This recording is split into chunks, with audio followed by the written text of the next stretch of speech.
Em nome do Pai, do Filho e do Espírito Santo. Amém. Olá, meu irmão, minha irmã, eu sou o Padre Jefferson. Quero convidar você a refletir junto comigo o Evangelho desta quarta-feira, dia 18 de outubro. O Evangelho de hoje é de São Lucas, capítulo 10, versículos do 1º ao 9. Grande é a messe, mas poucos são os operários.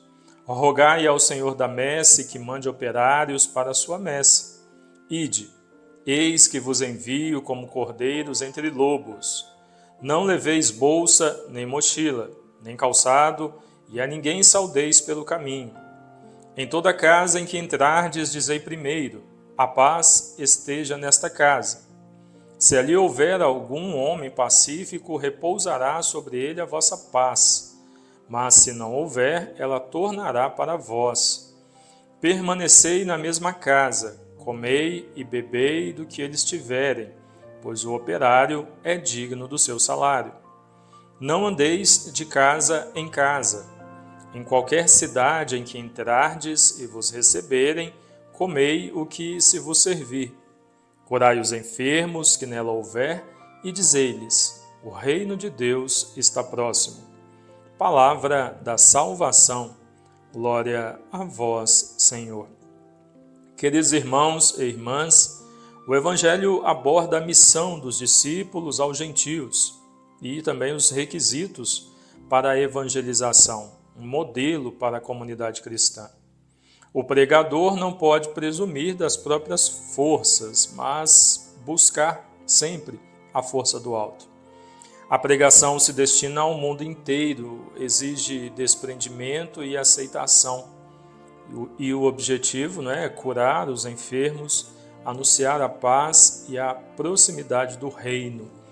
Neste mês de outubro, a Igreja nos convida a um olhar mais criterioso sobre o ser missionário. A nossa Igreja é missionária, nosso Senhor Jesus Cristo era missionário e enviou os apóstolos, envia também cada um de nós. O lugar onde talvez, principalmente, onde somos chamados a viver o Evangelho, é dentro de nossos lares, na chamada igreja doméstica. Peça ao Senhor que te dê forças de, primeiramente, cumprir sua missão, ser de Deus, canal de luz, instrumento de paz entre os seus, dentro da sua casa, para que depois você possa então sair e ser missionário, viver a missão fora do seu lar. Quantas pessoas que querem ser missionário além fronteiras, querem evangelizar os outros, mas não se deixa evangelizar e não consegue falar de Deus para os seus. Comecemos pelos nossos e quando conseguirmos, que então nós possamos, dizendo sim para o Senhor, sair para evangelizar os demais.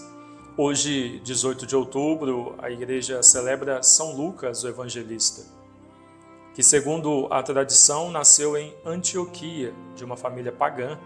Era médico de profissão. Convertido à fé de Cristo, foi companheiro caríssimo do apóstolo São Paulo, até a confissão, martírio deste.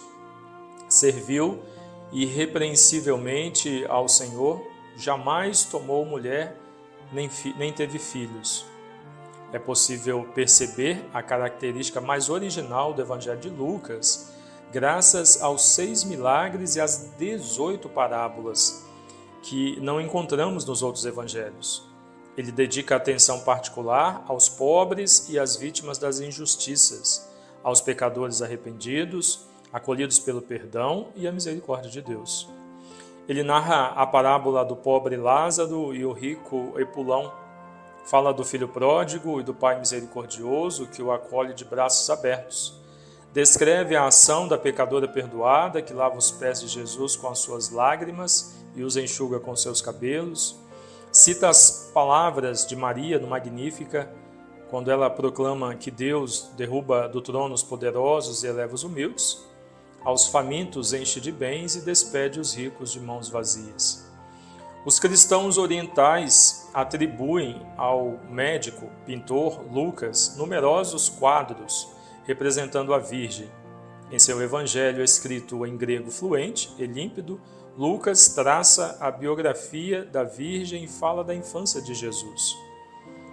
Lucas conhecia os evangelhos de Mateus e Marcos quando começou a escrever o seu, antes do ano 70. Julgava que ao primeiro faltava uma certa ordem no desenvolvimento dos fatos e considerava o segundo por demais conciso. Como diligente estudioso, Lucas, depois de ter documentado escrupulosamente as notícias da vida de Jesus desde o início, quis narrá-la novamente de forma ordenada, de modo que os fatos e ensinamentos progredirem como a realidade. Deu prova da mesma agradável fluência narrativa também na redação dos Atos dos Apóstolos. A relação particular que Lucas tem com Maria é outra característica do seu evangelho. Por meio dele, podemos imaginar, por meio da narração que Maria lhe fez pessoalmente, conhecemos as palavras da Anunciação, da visita a Isabel e do Magnífica. Por seu intermédio, sabemos os particulares da apresentação de Jesus ao templo e a angústia de seus pais, Maria e José, por não poder encontrar seu filho de 12 anos no templo. Provavelmente, graças a esta sua sensibilidade narrativa e descritiva, que nasce a tradição de ser o primeiro iconógrafo. Sabemos que Lucas era pintor. As notícias concernentes à sua morte são incertas. Algumas fontes falam do seu martírio, outras dizem que viveu até a idade avançada. A tradição mais antiga diz que morreu na Beócia, com 84 anos, depois de ter se estabelecido na Grécia, onde escreveu o seu Evangelho. 3 cidades se ufanam de conservar suas relíquias: Constantinopla, Pádua e Veneza. Ao ouvirmos esta mensagem do Evangelho e celebrarmos o dia de São Lucas, que nós possamos rever a nossa vida, entendendo que o Senhor chama cada um de nós à missão. Como chamou São Lucas, os apóstolos, como tantos que receberam o chamado do Senhor, também nós somos chamados a ser realmente cristãos, ser um outro Cristo na vida de nossos irmãos todos os dias. E esse chamado a ser vivido, assumido, cumprido, senão principalmente dentro de nossos lares, com os nossos, para depois nós sairmos então e evangelizarmos. Que Deus abençoe você, em nome do Pai, e do Filho, e do Espírito Santo. Amém.